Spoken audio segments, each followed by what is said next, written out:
Daawo dacalada Daawo dacalada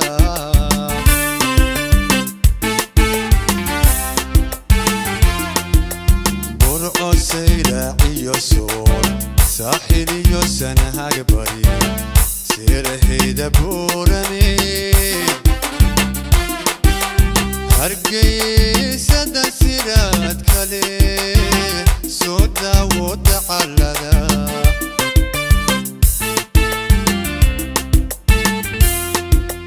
Burco sayla iyo sool saaxil iyo sanahaga bari Sirahayda buurani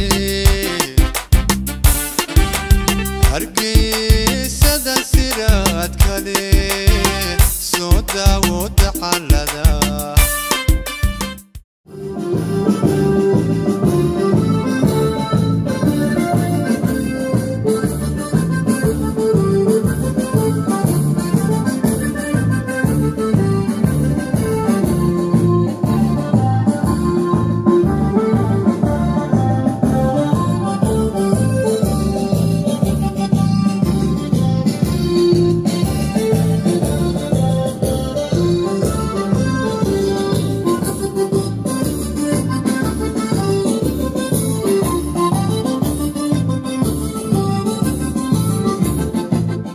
الرحمن الرحيم والحمد لله رب العالمين والصلاة والسلام على رسول الله. His Excellency Mr. President, Excellencies Ministries, distinguished guests, ladies and gentlemen, good evening. I would like to thank you for honoring us with your presence and participation in this truly international event or events. From humble beginnings 10 years ago, Hargeisa International Book Fair has truly become an international affair. A gathering of international talent and creativity. The Somaliland people are well known for two characters: hospitality and creativity. I'm quite sure that you notice it, that the people do not treat you as strangers, despite the occasional language barrier.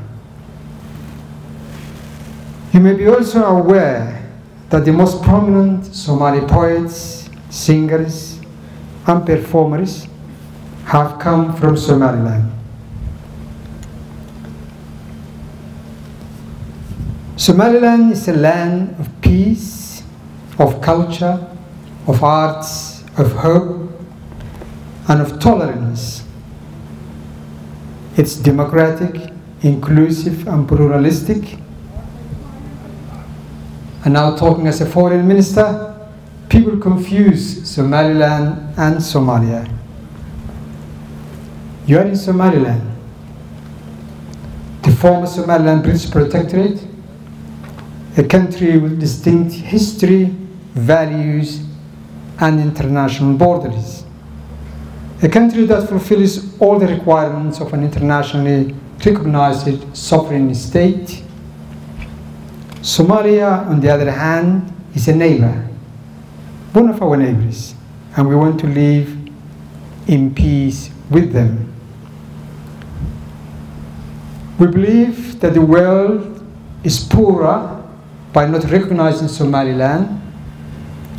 We could have contributed to the international literature and cultural scene in much bigger way if we were recognized.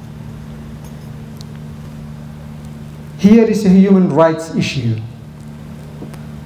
The Somaliland people are denied their right to self-determination, identity, development, free movement, participation, and contribution to humanity in all fields. As friends of Somaliland, we would like you to spread the word about what Somaliland has achieved, what it stands for, and what it could achieve if only granted its legitimate right to be a full member of the international community. Now the theme being wisdom this year, and I'm talking about the International Book Fair, I would like to make a couple of suggestions that may carry some practical wisdom. First, can I ask each writer or artist among you to sponsor or mentor a young Somalilander, writer or artist?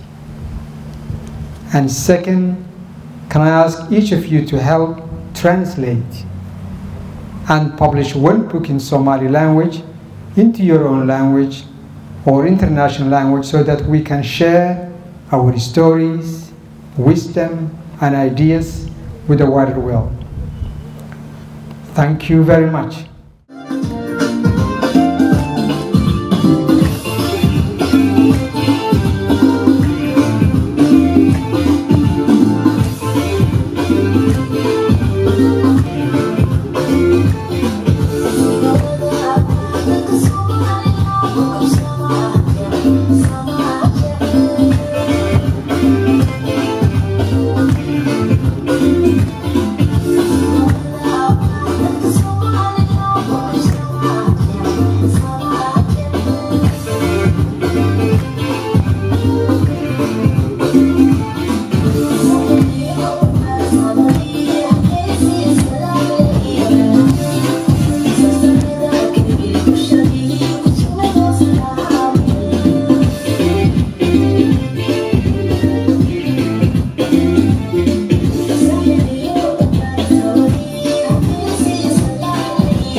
Bismillah. His Excellency, Mr. President, the President of the Republic of Somaliland, Honorable Ministers, friends, guests of Hargeisa International Book Fair and Somali Studies International Congress, guests to people of Somaliland. It's a great honor that our guests of the Hargeisa International Book Fair and Somali Studies International Congress 2018 were able to accept the invitation of Somaliland President for this meal. It's a great opportunity to learn another side of Somaliland. Throughout the week, I hope you have been exposed to Somali culture and the rich art and literature and knowledge production. Tonight, I hope you experience the hospitality of Somaliland government and its people and to meet some of our officials. Successive Somaliland governments have always been friends of the book fair supporting our goal of attaining permanent place for arts and culture and literature in Hargeisa and in other places in Somaliland. Additionally, from the start, they have played and helped us immensely with ensuring the security and safety of our guests and in all our events, not only in the Hargeisa International Book Fair, which I am grateful to the Minister of Interior, Minister of Foreign Affairs, and the Somaliland Police Force. Thank you, our men and women in uniform, and in particular I thank General Fadal, who have been companion for the last few years and allowed me to call even in the middle of the night when I needed help. As an organization, we value our independence, and we form a big part of the community and civil society in Somaliland. And as such, I'm grateful that Somaliland government has always respected our independence as an institution, as thinkers and as organizers, and has never tried to crowd our independence. And in fact, it has supported us time and time again against when few people have sought to censor us.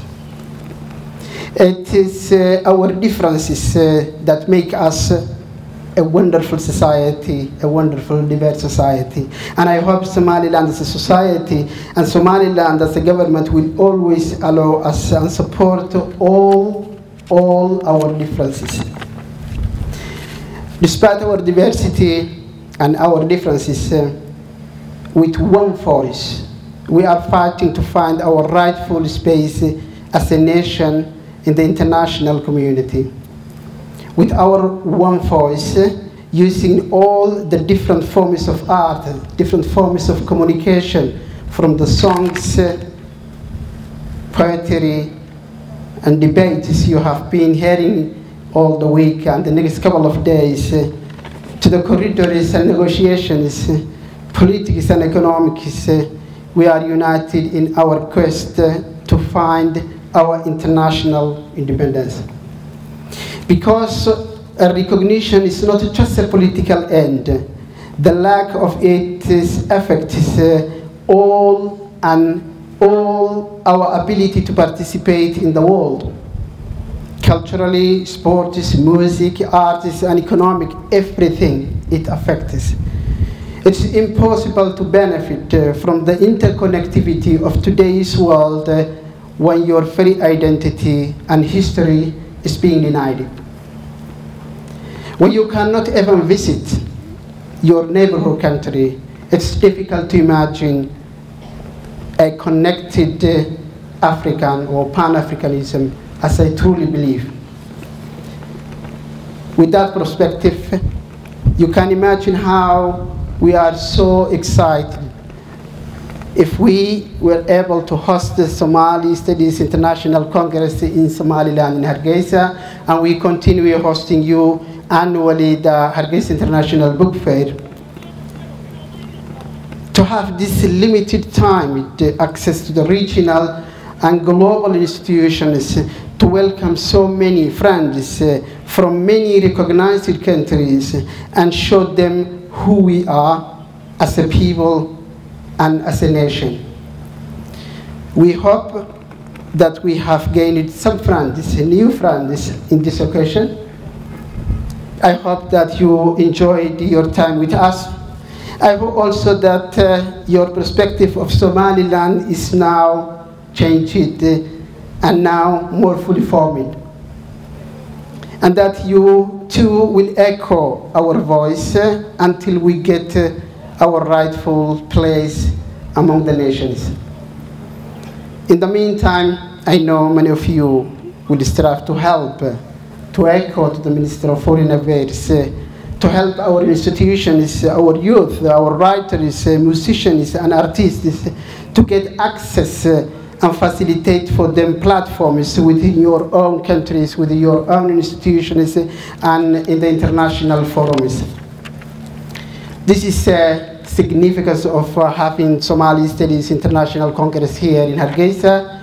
This is the significance that we have annually Hargeisa International Book Fair here in Hargeisa, the capital of the Republic of Somaliland, and the importance of you joining us in Somaliland.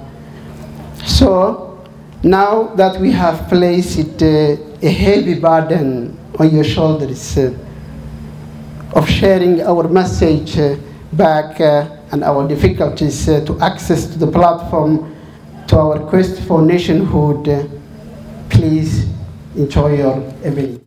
The President, distinguished ministers, honorable guests, members of this great community of writers and delegates who have attended the Hargeisa International Book Fair. It's our greatest honor to be welcomed by you, Your Excellency, to this great event this evening. My name is Eric Abera. I'm a filmmaker. I very, very much honored to be representing the delegation from Rwanda, which is the host country, which I thank very, very much the organizers of the book fair to have chosen Rwanda. But more to that, I think I'm also standing here on behalf of all the other delegates, dozens of them who have come from different parts of the world. And this is my first time to actually come into Somaliland. It is quite surprising to see the warmth, the new wind of change, and being in this compound, indeed, we can feel that, we can see it. Somaliland has a very, very positive message to send to the rest of the world. I personally, I did not know what to expect when I came to Hargeisa, but I was very positively surprised to see the welcoming people, the security, the development that has taken place despite the lack of the recognition that the Minister of Foreign Affairs talked about and we all talked about.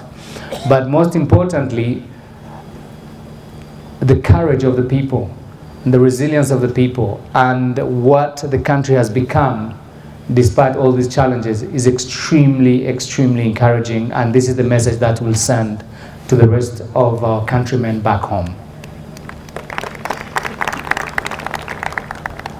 As the Minister of Foreign Affairs requested, indeed we'll send a message of hope, a message of peace, and a message of the discovery that we have found here in Somaliland. And indeed we will take some of the artists, some of the writers. As a filmmaker, I think I can definitely pledge my support that I will take one of the filmmakers or young filmmakers to mentor him, to help out or to exchange. There's no such a thing as teaching, but to exchange, because there's so much we can learn from here, and there's so much that people from Somaliland and the young men and women we found here in Hargeisa can learn from a journey of a country such as Rwanda. And we pretty much have the same path of coming from the rubbles of destruction to a country that actually can stand out on its own feet and actually be able to speak to the rest of the nations. And that resilience is actually the resilience that mankind in this 21st century, with technology available, that we can communicate on equal footsteps. So things are changing, and this book fair indeed will transform many things, but it will actually bring people closer together. So with the books, with the poets, we've been very much inspired to see what has happened, and we hope this will continue and will bridge the people from different nationalities who have gathered here, and the dignity that we have seen.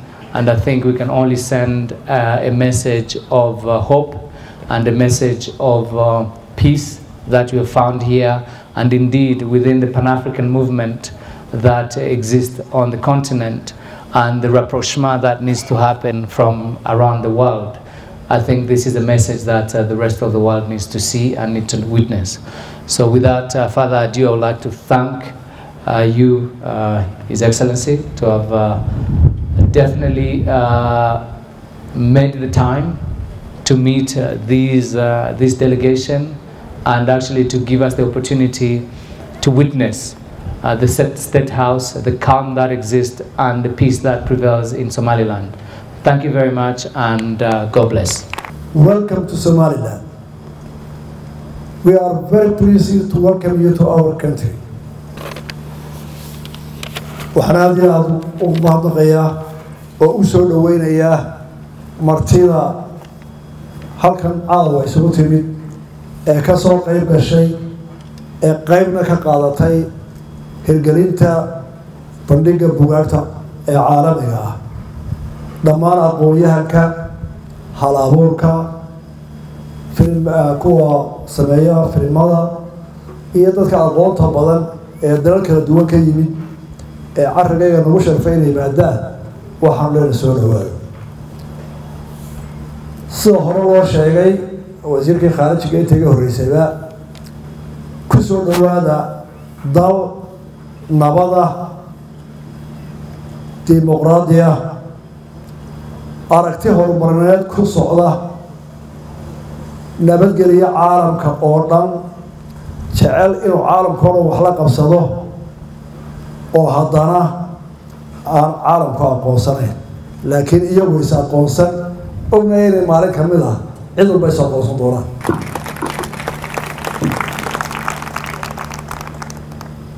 mar labaad ku soo dhawaada waa idinka mahadnaqaynaa Somaliland waxay ka soo bilowday 20 sano ka hor meel adag waaya arag badan bay ku qaadatay sida nabadda loo dhiso sida colaadaha loo damiyo waxay waaya arag ku tahay sida ay u dhisto haykalka dowladeed oo laga soo bilaabo meel ebera iyada oo aan gacan shisheeye soo gelin cidina aanay ka taageerin waaya aragnimadaas oo ay leedahay waxay diyaar u tahay oo ay jeceshahay inay u gudbiso jaararkeeda iyo dalka kale adduunka ee ay waaya aragnimada wax u tari lahaayeen oo ay ka mid tahay jaarka iyaga oo walaalahaya Soomaaliya oo dhibaato badan haysato oo wax badan uga tari lahayn aqoonta dhibaatooyinka hase yeeshee ayna dabrayso aqoonta caalamigu oo gartay weeyaan Somaliland aqoonsi